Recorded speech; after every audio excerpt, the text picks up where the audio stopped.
Idrus Marham sebagai Menteri Sosial menggantikan Hovifah Indar Parawansa. Selain melantik Menteri Sosial yang baru, Presiden juga melantik mantan Panglima TNI Jenderal Purnawirawan Muldoko sebagai Kepala Staf Presiden. Presiden kembali melakukan pergantian menteri di Istana Negara. Idrus Marham dilantik menggantikan Hovifah melanjutkan sisa masa jabatan hingga tahun 2019. Sementara Muldoko dilantik sebagai Kepala Staf Kepresidenan menggantikan Teten Masduki.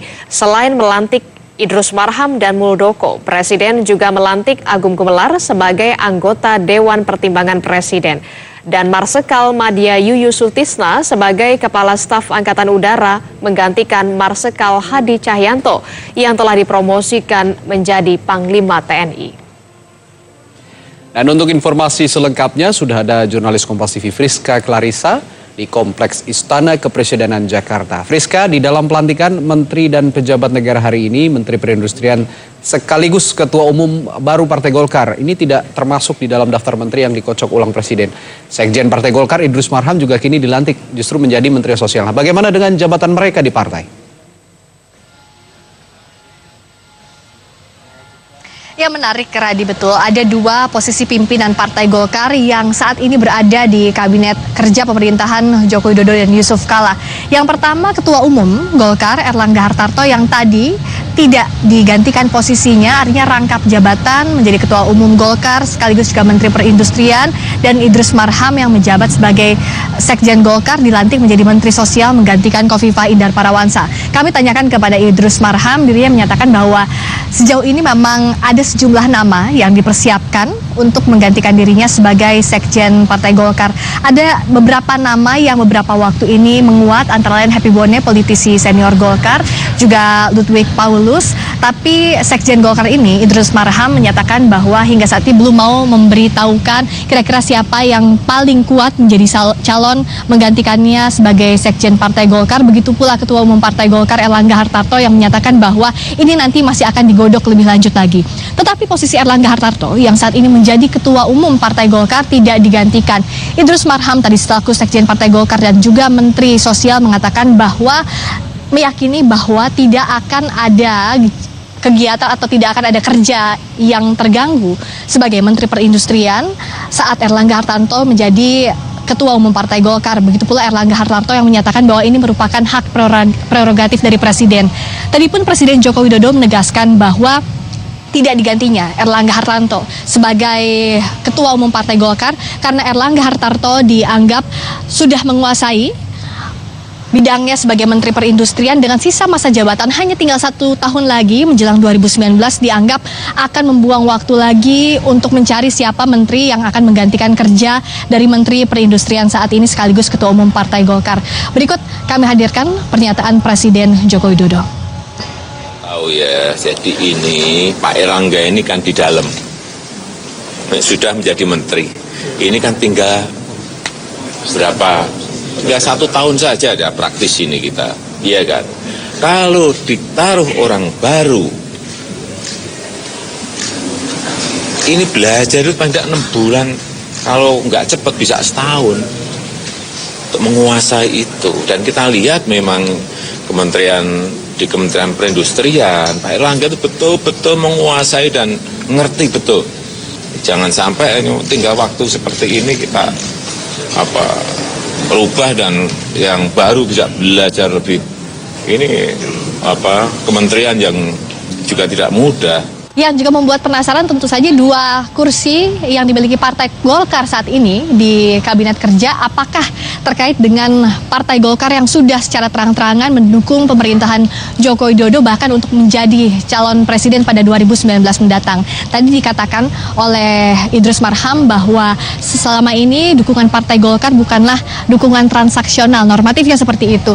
Dikatakan bahwa visi Partai Golkar sama dengan pemerintahan Joko Widodo sehingga tidak ada kaitannya dengan transaksi. Begitu juga dengan Erlangga Hartarto, Ketua Umum Partai Golkar, yang menyatakan bahwa adanya 2 kursi Partai Golkar di dalam kabinet kerja saat ini merupakan keputusan Presiden sepenuhnya. Selain 2 tokoh Partai Golkar yang saat ini ada di kabinet kerja, juga tadi ada nama-nama baru yang masuk ke kabinet. Misalnya saja Jenderal Purnawirawan Muldoko yang tidak hanya sebagai Panglima TNI, namun saat ini juga merupakan representasi dari Wakil Ketua Dewan Pembina Partai Hanura. Jadi sudah ada 2 kursi Hanura saat ini di kabinet kerja, setelah juga ada Wiranto sebagai Menko Polhukam.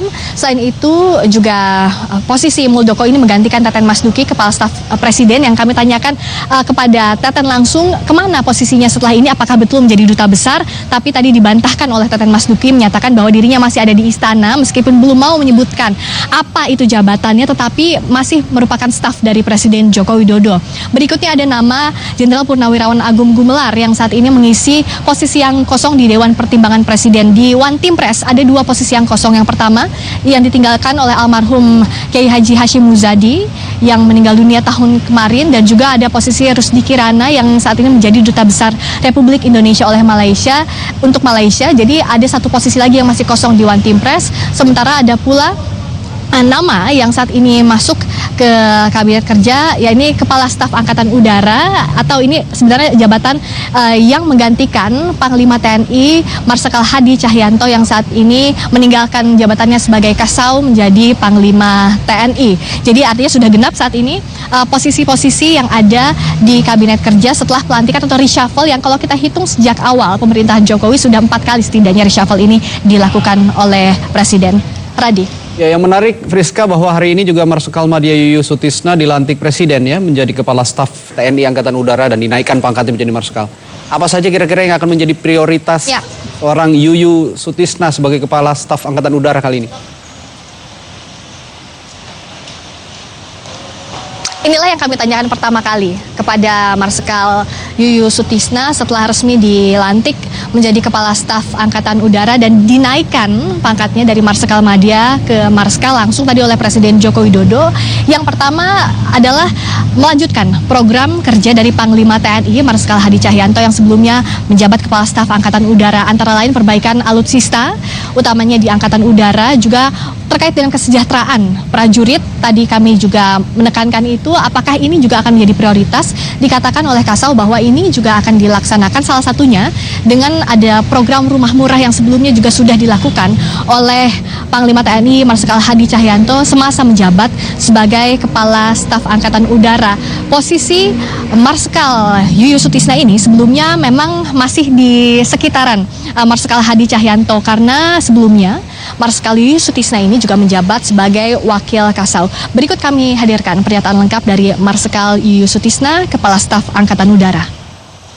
Pertama, saya akan terus melanjutkan kebijakan apa yang sudah direncanakan oleh Pak Hadi, baik dalam pembangunan kekuatan maupun pembangunan kemampuan.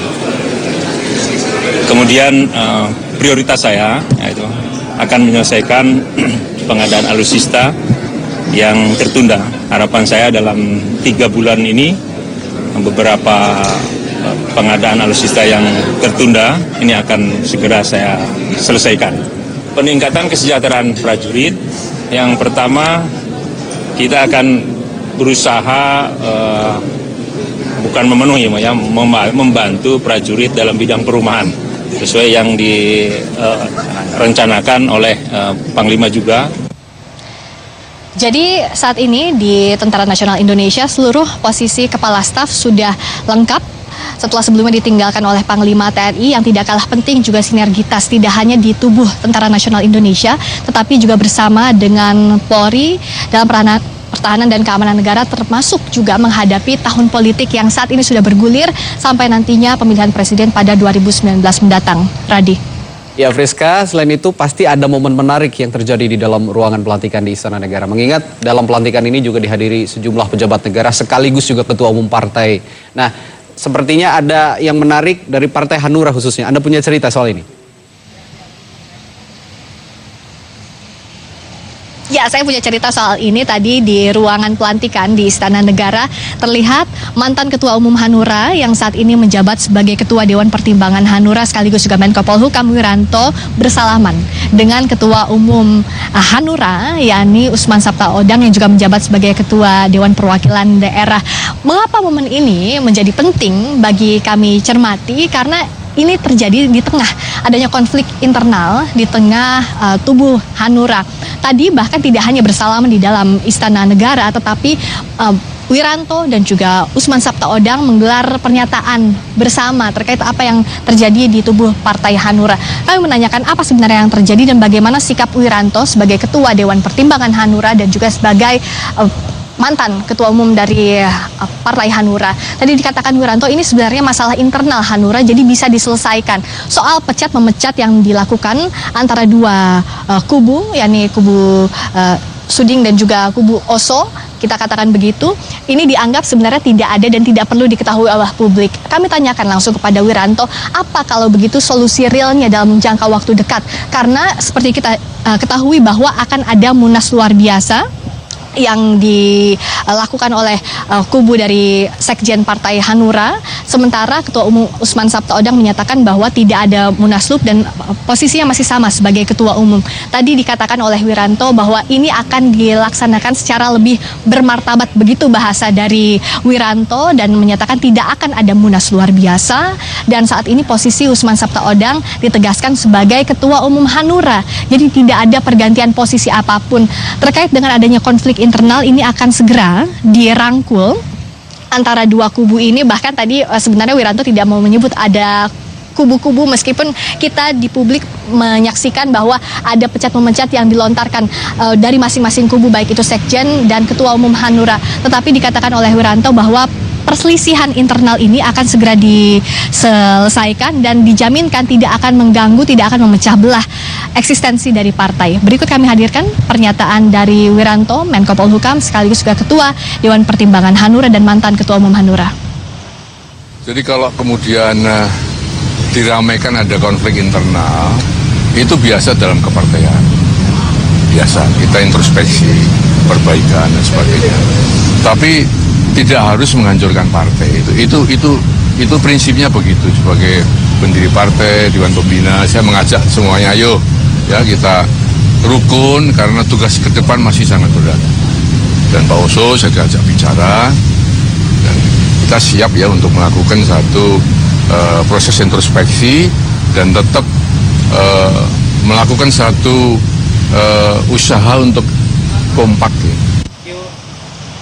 Jadi ditegaskan tadi bahwa nantinya perselisihan di internal Hanura ini akan segera diselesaikan, terutama yang menjadi perhatian adalah ini sudah memasuki tahun politik 2018, pilkada serentak sudah akan dilakukan di berbagai daerah, pun 2019 adalah pemilihan presiden. Jadi tadi pendiri Partai Hanura, Wiranto, menyatakan bahwa berharap tidak akan memecah belah partai karena yang dibutuhkan adalah soliditas, sinergitas antar seluruh elemen partai. Kalau ada riak-riak, kalau ada perpecahan atau ada perselisihan internal, semestinya bisa diselesaikan secara lebih elegan.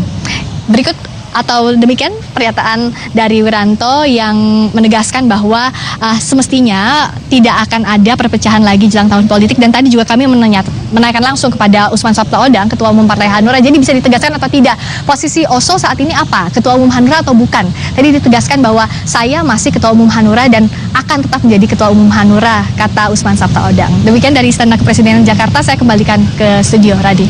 Ya, ada momen politik menarik dan juga ada menteri-menteri baru, termasuk juga pejabat-pejabat baru di lingkungan Istana Kepresidenan. Terima kasih laporan langsung Anda, Friska Clarissa, dari lingkungan Istana Kepresidenan. Saudara, seusai menghadiri pelantikan menteri dan pejabat baru di Istana Negara Jakarta, mantan Menteri Sosial Khofifah Indar Parawansa berkunjung ke kantor Kementerian Sosial. Khofifah berniat untuk pamit kepada segenap pegawai Kementerian Sosial yang tengah bekerja. Mantan Menteri Sosial yang kini tengah berlaga dalam pemilihan Gubernur Jawa Timur Khofifah Indar Parawansa pada Rabu siang ini kembali melakukan kunjungan ke Kementerian Sosial. Bakal calon gubernur Jawa Timur itu mengatakan sesuai permintaan dari Sekjen Kemensos, dirinya kembali datang untuk berpamitan kepada pegawai dan juga staf. Khofifah juga kembali meninjau bekas ruang kerjanya dan selanjutnya akan mengadakan pertemuan internal di kantor Kemensos.